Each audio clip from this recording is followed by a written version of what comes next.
Thank you. Thank you very much. The implication of an event titled A Year Without Public Space is that the nature of public space and the way in which we behave in public space have been changed or suspended irrevocably during the COVID-19 pandemic. I want to open with a statement that somewhat denies that implication. I want to say that for our practice, public space is the negotiation of the private body of the individual in space shared with the other or with the stranger. This negotiation is what constituted public space for us in June 2019, and it's the same negotiation that constitutes public space in June 2020.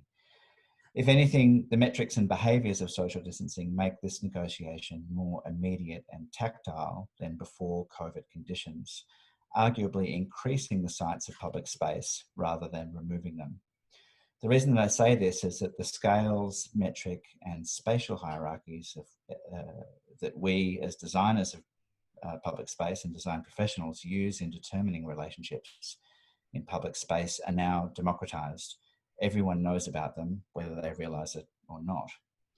This is the proxemics diagram, a drawing that our studio routinely leans on in the design of its public projects.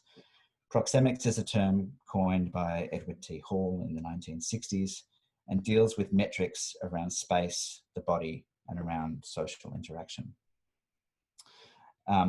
Hall assigns a series of distances from the personal body with descriptors of social proximity, intimate, personal, social, and public. What sounds like a culturally specific and archaic kind of measuring is in fact a way of spatializing social distance, the size of a whisper, a shout, the amount of space it takes to read facial expressions, to reach and be touched, the distance before you can't make out a face, or the whites of the eyes. And as everyone now knows, the distance of the whisper or the distance of a touch is also the distance of transmission. 1.5 meters has become the unconscious yardstick of registration and of negotiation. A spatial metric that was once invisible has become visible to the point of ubiquity. Bodies in space that were once unseen, easily ignored or gazed through are now encountered, seen, and negotiated.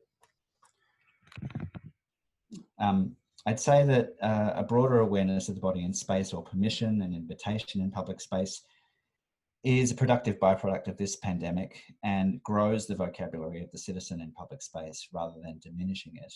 And I acknowledge that Australia's relative success in avoiding the worst effects of this virus might cloud this view, and that the opinion may not be easily transferable to other jurisdictions. In this context, I'd like to describe a project that we've been working on for the last 2 weeks. You could call it a COVID-19 project. The client is the financial fund that manages a large office tower in an Australian capital city, with commercial rents and leases under immense pressure from COVID-19, work from home, and social distancing practices. The fund is keen to offer the lessees an incentive to return to the office and they seek to transform this unloved light well in the building into a sanctuary garden where people can escape for biophilic isolation.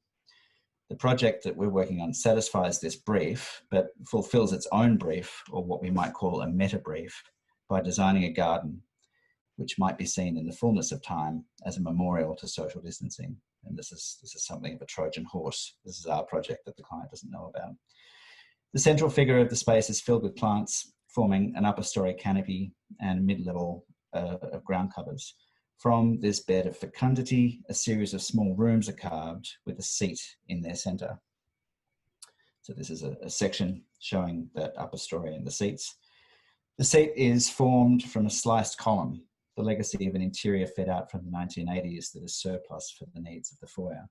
The column diameter of around 1 metre provides enough space for one bottom, or with negotiation 2 bottoms, to use at any one time. Around the column's seat, we carve a 1 metre wide path for circulation. The resulting public space is a built diagram of the 1.5 metre COVID-19 distancing metric, the private body at the centre of the space of negotiation. The unseen proxemic measure of the intimate, built forever in stone, steel and wood, and a reminder that public space is the negotiation of the private body of the individual in space shared with the other. Thank you.